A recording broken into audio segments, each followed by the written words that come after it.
Let's close this one out with a game that features two, not one, but two starting quarterbacks. This is the first one we've had all schedule, right? This is the first Yep. time, right? We've had Mahomes, Yep. we've had Fields. This is two starting quarterbacks, people. This is paradise right here. Okay. Having said that, let's look at the matchup. Middle of the pack matchup, so that's actually not terrible. 17th best for Dak, 19th best for Josh Allen. I'm sure I have Dak. Actually, I have them back to back, 4 and 5. I have Dak one spot higher. What do you think here? Yep, you're firing up every Cowboy for every game for the rest of the season. It does not matter. They are rolling, and the matchups are great. The Bills are getting healthier. They're looking better on D, but they're still not all the way there. I would probably go, because it's the Cowboys D, I would also go Dak over Allen, but you're playing both. All right, running backs, Pollard, 13th best matchup, third worst for James Cook.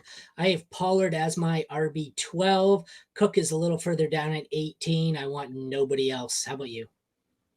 Yeah, I mean, I understand if you need to play Dowdle, but hopefully you don't need to play Dowdle because your team is in the playoffs.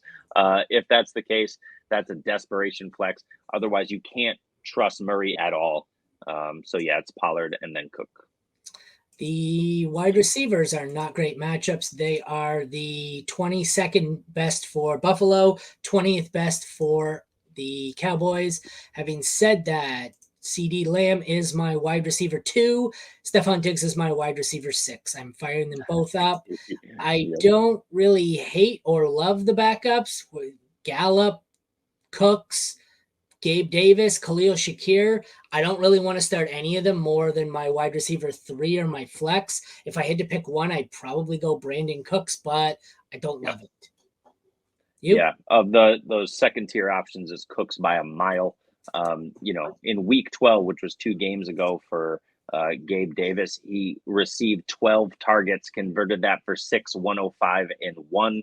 It was his best game of the season. He had a game like that 3 other times. You just never know when it's going to come. It could come this week. The Cowboys D could shut down Diggs. You just have no clue. You can't trust him in the playoffs. If he goes off on my bench, that's where he belongs. So I'm going to live with that. I'll start Brandon Cooks. Tight ends, 11th and 12th, the worst matchup. Having said that, Ferguson is my 8 this week. Kincaid is my 12, so you're firing them both up. The kickers, second worst matchup for Tyler Bass. He's still top 10. 8th worst matchup for Brandon Aubrey. He is still also top 10. Both of them probably top 6 at some point. DST, second and third worst matchup for these two. You're not starting either of them. I have Bills as 29 and the Cowboys as 19. I want nothing to do with either of them. So fire up both tight ends.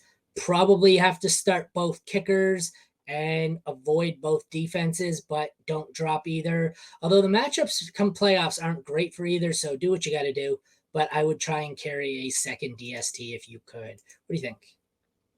Yeah, that sounds about right. The only thing of note is Kincaid was out there still getting the targets as normal, but Knox is back. He played 50% of snaps last week, is taking a little bit of volume away from Shakir, which is fine. But the Bills have said that they're ramping up his usage. So in the next couple of weeks, it could be a little iffy with, Knox out on the field more. And the only thing that would do for me is I just feel a little less safe about playing Kincaid, even though I would. So I take Ferguson here over Kincaid in this matchup. All righty. That is a wrap of the backup quarterback fest. Good God. I've never seen anything like that. We had one game with starting quarterback. So check back tomorrow at 12 or 12:30 where we will break down the NFC games. Hopefully there are some starting quarterbacks in that one.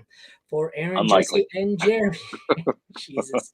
Thanks all for tuning in. Take care. We'll see you tomorrow, guys. Later.